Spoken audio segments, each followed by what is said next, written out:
How you doing, everyone? This is the Cyber Behike Sana Cody, straight out of Lenny Lenape territory at the Taino Funhouse. Whoa, man, we're gonna have a great show today. It's gonna be very, very dark. Um, I'm gonna have my dark glasses because I gotta get into mood. This is we call a warrior video. Warrior. And I'm not talking about like war. I'm talking about being a warrior overall. This video is gonna demand some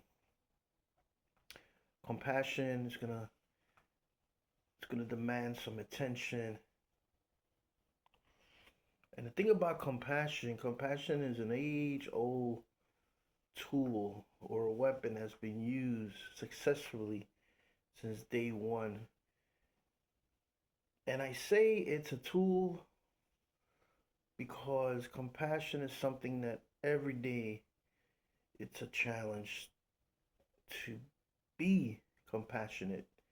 It's a true challenge. We have many traditions in human history that have tried to teach and to practice compassion. Some people call it love. Some religions call it love one another. Talk about forgiveness and so on. In the indigenous ways, and I'm not just talking about Taino, but in the indigenous ways, there is a way you walk in this world. And it doesn't mean when you walk that walk, or sometimes people call it the red road, it doesn't mean that you're this holy person or this uh, true warrior. It's walking a path that's logical, it's orderly, and it really illustrates the power of the universe. There's different laws like physics, there's laws of gravity. There's certain things that we just cannot go against.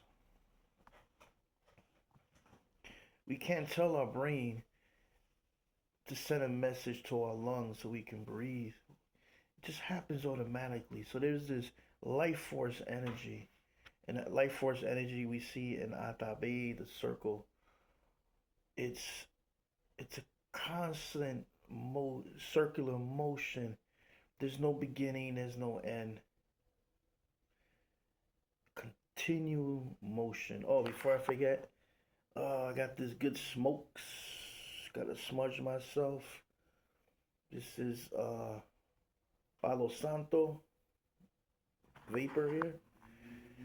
Help. It's been helping my sinuses as well. My asthma. This is good smokes. So wherever you are, it's already getting deep. Want you to smudge yourself. I want you to be ready. Take your time. Pause the video and get ready because this is gonna be a supersonic show that's gonna that I hope my hope is that you can learn something. Also, if you want to eat something, I got my noodles right here. Because the way I cope with difficult subjects, I have to surround myself with a good bowl of noodles. Mm. Or, hold on a second. This is unknown soda that I'm drinking. And I give you a clue, it doesn't have any sugar. Um, so I only do this when I'm really stressed or have to really confront something difficult. I know it's bad for you, soda, but like I said, these are my coping skills I'm going to share with you when things are really difficult. I want to have my belly full a little bit. Mmm. Japanese style. And Sometimes we gotta ask for SOS. SOS. Don't be afraid to ask for help in life when things get overwhelming. We have to do that SOS.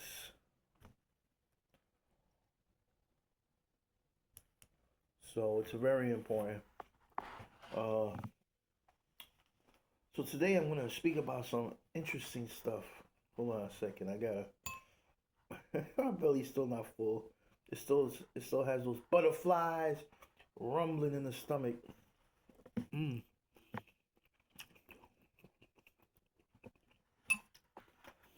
I hope someone said buen provecho out there. Buen tiempo. So, man, I've been watching a lot of YouTube videos and studying from great people, a lot of my mentors, and I always notice something about YouTubers. They love to eat on camera. So that's a tool I'm going to use from now on.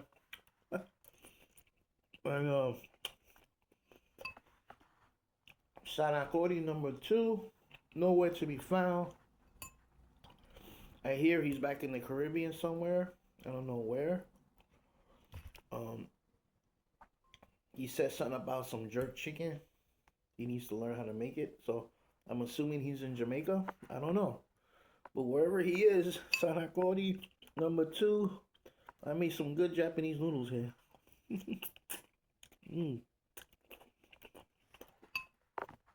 Wow, I'm getting some good energy for this video. Once again, pause the video if you have to get some food. Man, let's go for it. Get a good drink, a beer, whatever. Why? Some mavi, pineapple juice. I prefer the nameless cola. So, one more bite. One more bite, I tell you.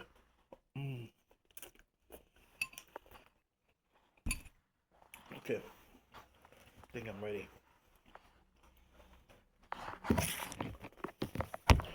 As you can tell in the title of the show, it's called From Christopher Columbus to the Epstein Files. Before there was Epstein, there was Christopher Columbus. And I want to share some history first for all of you.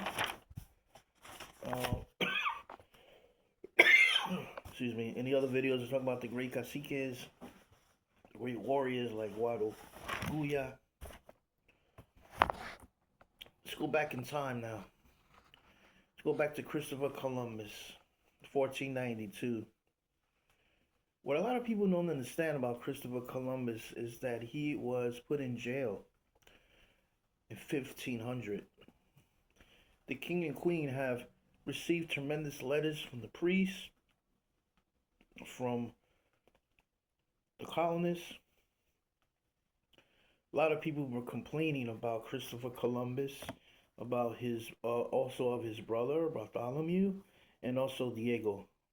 Okay, and one of the things that they all complained about was the cruelty that Christopher Columbus inflicted on the not just the Taino but also the Spanish.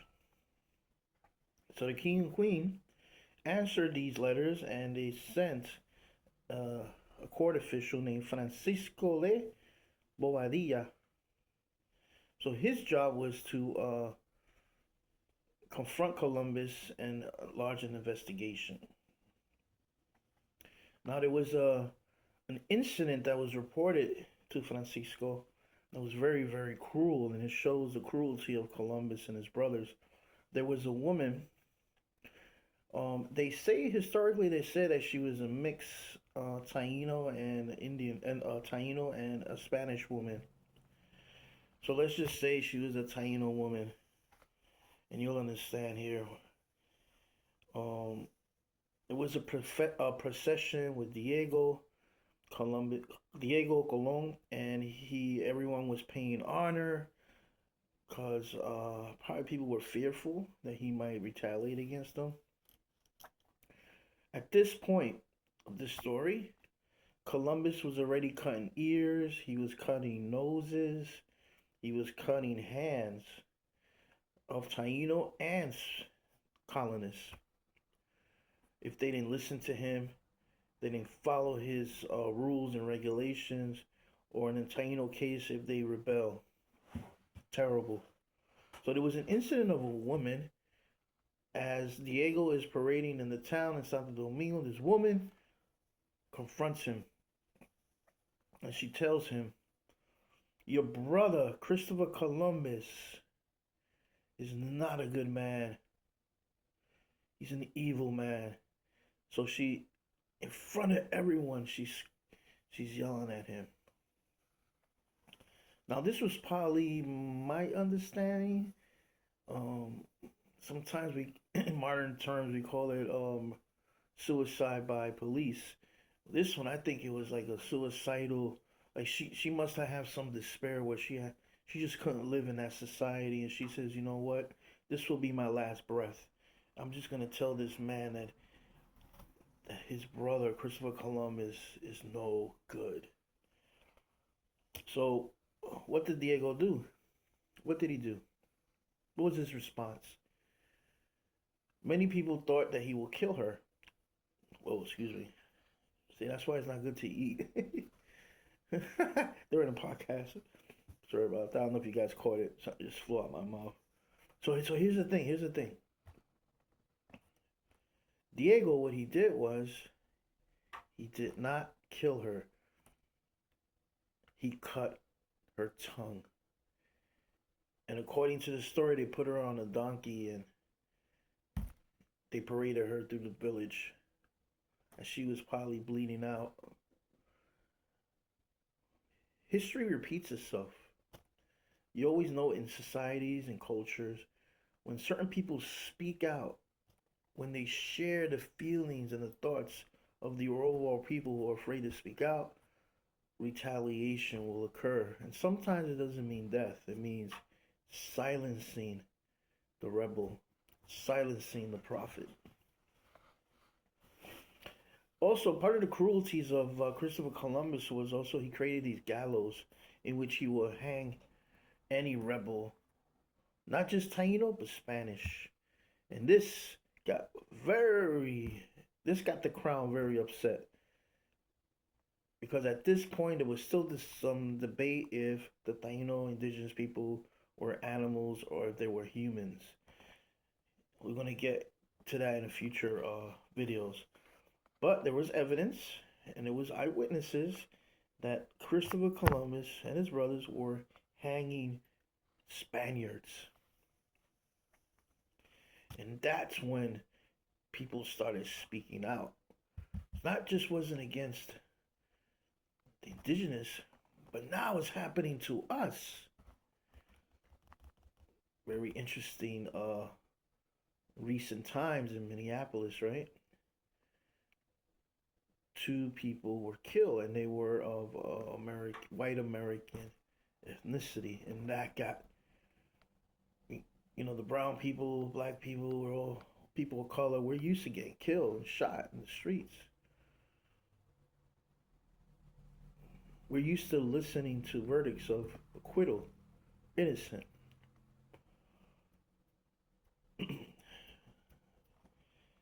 So let's go back to late 1400s. Columbus and his brothers would cut hands, noses, and ears. Now, there were also thieves. They just weren't cruel. They were also ladrones, thieves. When they would get shipments of food and supplies from Spain, usually Columbus and his brothers will take some for themselves first. They will also pocket funding that will go to the king and queen. They will pocket that. So the people not only saw them as cruel, but they saw them as bandidos, as thieves, ladrones. So Christopher Columbus got arrested. He was put in shackles very similar to Caonabo. This time, the ship did not sink. Crossed the Atlantic Ocean, he got back to Spain, and he received some questioning from the king and queen. But before he was able to see the king and queen, it took a process. It took a process for him to have an audience with the queen and king. Um, so he refused to take his shackles off while he was in jail. He always wanted to be sure. He says the only time that I will take these shackles off if I get to meet the queen and king and share my views. So he did get his audience with the queen and Isabella, who was very staunch defender, I guess, in some ways of the Taino from a far distance, but she was very complacent in enforcing her rules and laws against the Spanish brutality. So he tried to prove to the queen that everyone was lying on him, that he was a good man, he brought wealth and fortune to the crown, and so on. So not just is he a ladrón or a thief or a bandido, not only was he cruel, now he's a liar. He's a liar. So history keeps repeating itself because guess what happened to Columbus? The monarchs, the people who had the power, very similar to the billionaires and millionaires in our society now, he was set free. That's what you call having pull, political pull. So he was set free, but they took his title of governor away from Columbus. And he was allowed to have one more voyage. And that was in 1502 off the coast of Jamaica. He never really made it. But he was not allowed to go back to what they call Española. We call Haiti and Quisqueya. Excuse me. So in 2000, I believe it was 2005, they found a document, an old Spanish document called the Boladilla Report. And here it was 46 legal indictments from Francisco de Bobadilla. And it's good, it's great that we have this document because it shows how Columbus, he was so bad, even his own people were like, we gotta get rid of this guy. And one of the cases, there were over 23 eyewitnesses or witnesses, and one of the stories that stood out was the story of the woman with the tongue, the Taino woman that they cut her tongue. Hold on a second, I'm just gonna look at my notes here. So yeah. So Diego, the younger brother, he was very loyal to Christopher Columbus throughout all his ordeal, because he was just as cruel. Hold on a second, just gonna. These sources I get is from Bartolomé de las Casas in his books, The History of the Indies. Okay, here we go. Hold on a second. So there was a 46-page document, 2005, in Spanish. It's called Archivo General de Simancas. And this kind of changed how historians view this period. And it proved that Christopher Columbus, the Columbus brothers, I should say, were not just men of their time, they were considered exceptionally cruel by the standards of 16th century Spaniards. Now, I want to add something. Just look at my notes real fast. Hold on a second. Uh-oh. Where is it?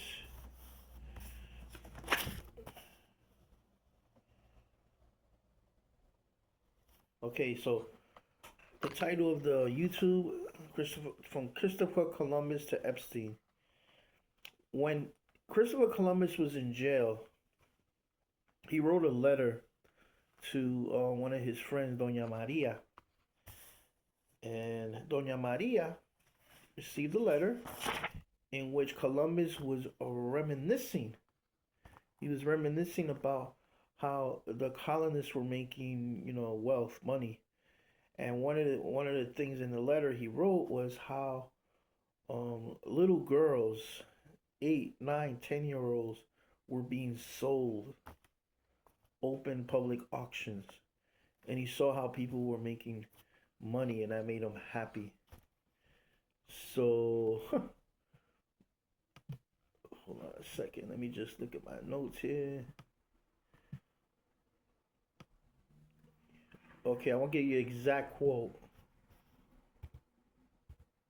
from a 1500 letter.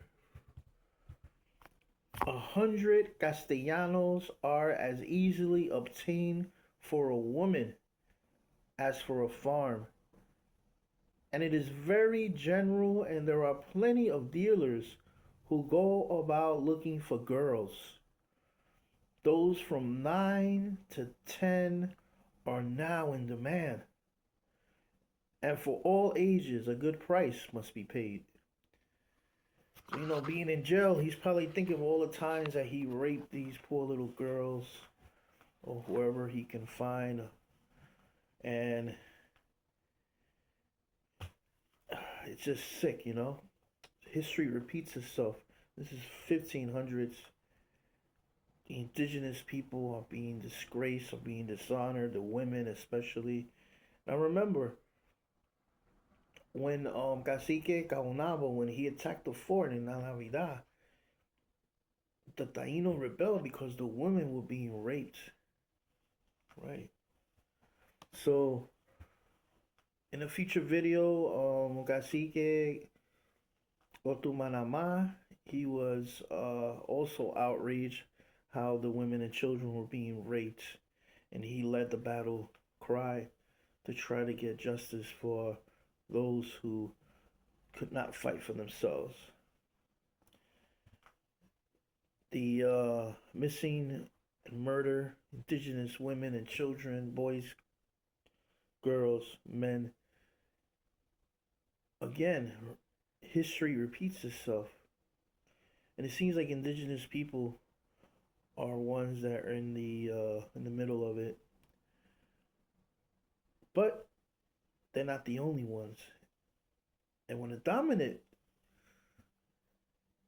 ethnic person is attacked by the majority, then now we're all on the same page. Like the great American Indian movement leader Russell Means once said, "Welcome to the reservation, people." So we're all on this reservation and part of this reservation is not just about cruelty and so on, but it's also about lack of justice. But they're great people throughout time, like I said, who have shown us the way. The other night I was talking about in last video, I was talking about the cacique Enriquillo, Guarucuya. That's a survivor. And how did he survive? He unified the people who were just like him, rebelling against the system, the dominant system that just was not working for them. It worked for many. When Ponce de Leon was fighting in Higüey, there were 100 Taino warriors that were on his side, and also Juan Esquivel. So we have a history of Taino or indigenous people. They go with the oppressor for either power, money, I don't know. Or maybe they were just forced and they just didn't have courage. They didn't have that strength to fight. It's hard to judge. I will never judge our ancestors. But I know they weren't perfect human beings. So, but Guarucuya is a perfect example of a survivor. A survivor. before I mention about the Taino Survivors Support Network, this is something I've been working on, and in the future I'm trying to get funding for to help people because through the years in the Taino community, as a social worker and as a Behique, I've come across a lot of stories of sexual abuse, domestic violence, emotional abuse, physical, and so on. It's in our Taino community because we are part of this overall community called Homo sapien. And throughout time, we see how the children and the youth are taken advantage of. So, as the Taino Behique of the cyber world, I'm asking all of you to really focus on how we can learn from the past and how can we always defend those who've been injured, those who've been raped, murdered. How can we fight? How can we maintain a high level of justice for our relatives? So it's kind of dark, very dark. But you get some information about the survivors, Taino Survivors Support Network. We carry DNA of our ancestors, and part of that DNA is trauma. In the psych world, they call it intergenerational trauma because we carry that memory. You may have a son, you may have a daughter, or a cousin, nephew, and you notice certain traits in that child. Man, he's just like your father, just like my brother, the way he acts. Oh my God, he's a split image of grandma. Now let's take it back many generations. We carry that DNA. We carry that DNA. We carry those memories. And believe it or not, there is still cruelty. There's still thieves, deceptions, and so on. So it hasn't stopped since the invasion story. And just like during the time of the invasion, there were a lot of Taino who went on the side of the oppressor. Nothing has changed because we're still not learning from our past. But there are a lot of folks who are really fighting hard. And I'm calling on you, whoever you are out there in the cyber world, I'm calling you, I'm inviting you to join the Taino Survivors Support Network. And you can be anonymous or you can be upfront. You're going to be protected. I already got uh, a clinician. There'll be several clinicians will be helping me out in the mental health realm. I'm looking for people of the physical realm, like dieting and exercise. And the whole goal is also to the emotional level where people have an opportunity, a safe place where they can share their feelings, and also how as a Taino people we can come together in a spiritual way. And I'm just gonna say this right now. Many religions throughout the world, and even at schools, they teach us good versus bad, good versus evil. This is a narrative that's been taught to us. I'm not saying it's wrong. I'm not attacking any religion. When I'm talking about the Taino spirituality, we live not as a people who believe good versus evil. Our ancestors were people who saw chaos and they saw order. Order and chaos. And true Taino spirituality is about being in rhythm, having order and chaos dance with one another. I'm just telling you, that is the centerpiece of Taino spirituality. When Guavansesh comes from the ocean and she brings the destruction, yeah, we wait till the sun to come up the next day. Maharu. We don't panic. We accept it as fact. Menstrual cycle, a woman has the power to give birth like Atave. But also part of that process, there is bleeding and death. And that process, women suffer tremendously, not just childbirth, but also the menstrual cycle. So there is order, natural law, like giving birth to a baby. And then there's chaos, either having to abort a child or having to give birth to a dead child. That's chaos. But we have to make it one. Just like the Taoists say, the yin and yang. They're not opposing each other. They're actually partners. Yep, they're partners. So this is one thing the Taino ancestors understood, partnership. They understood that they could not live individually. They understood that they needed to have a strong community to continue on. And the indigenous people of the Caribbean, they did a damn good job. Talking about 8,000 years. And then their ancestors came from, say, the Yucatan, Mexico, New Mexico, California, way up, whatever. Or from Chile. Here's the thing. You want to be a Taino? You want to walk that path? What natives say, Taino, Red Road? Well, here's the thing. You have to understand the relationship between order and chaos. And the key thing is to find a rhythm. To find the rhythm. Some people call it balance, but there is a rhythm in the universe. So the key to our survival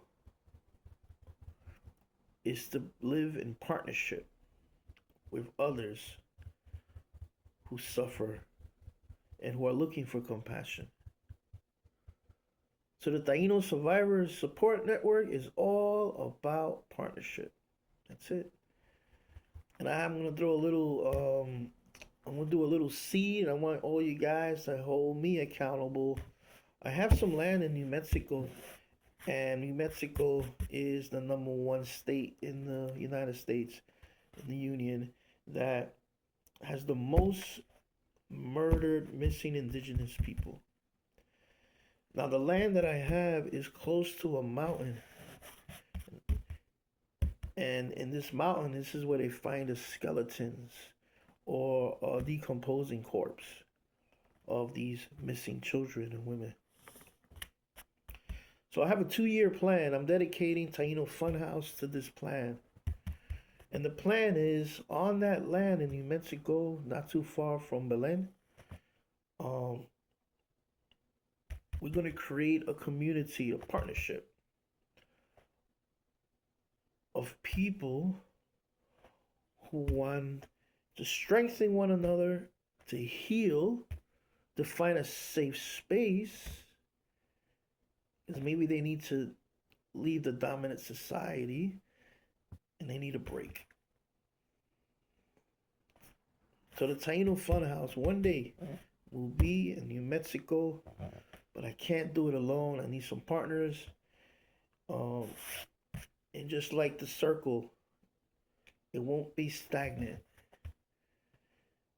But I want it to be a place of not just survival, but of fun. And if there's any women, any children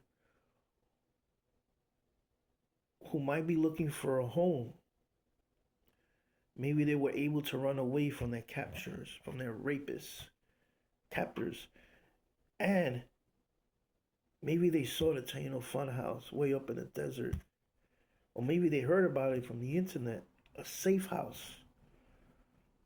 Yeah, that's the future of the tAiNoFuNhOuSe. It's gonna be in New Mexico, not far from Roswell, not far from Petrogliffe Park. It's like 20 minutes. But I don't want to give a exact location yet because we have to be careful. Ladies and gentlemen, boys and girls of all ages, please email me tAiNoFuNhOuSe at proton PROTON.me.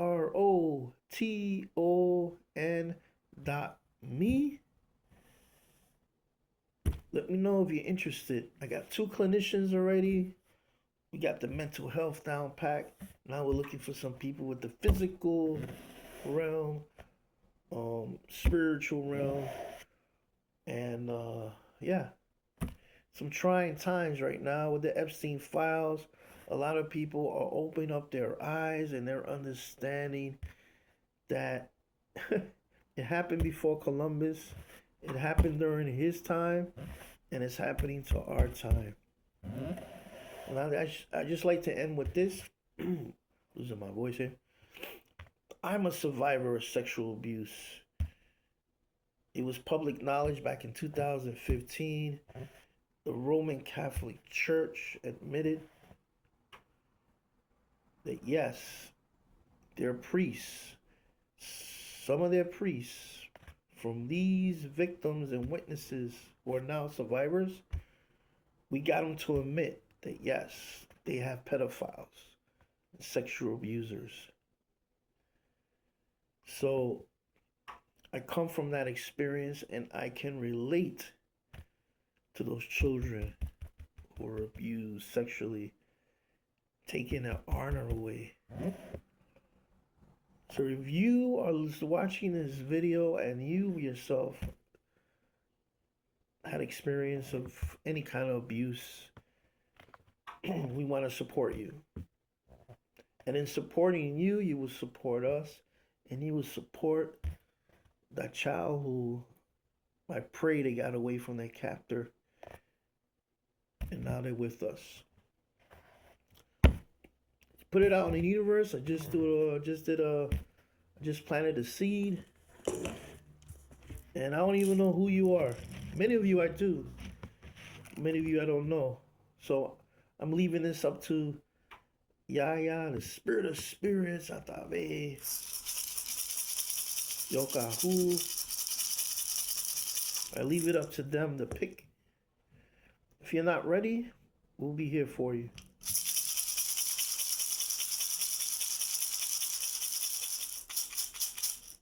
So it's not about who's the holiest person, who's the most strongest warrior. It's about how can we work together as partners. That's where the strength comes in. Bo Kwatukan, blessings to you all, and I'll see you soon.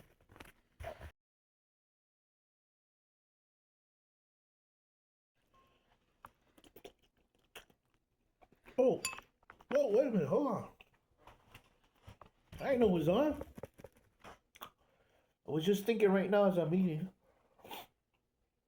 Wow. Almost forgot.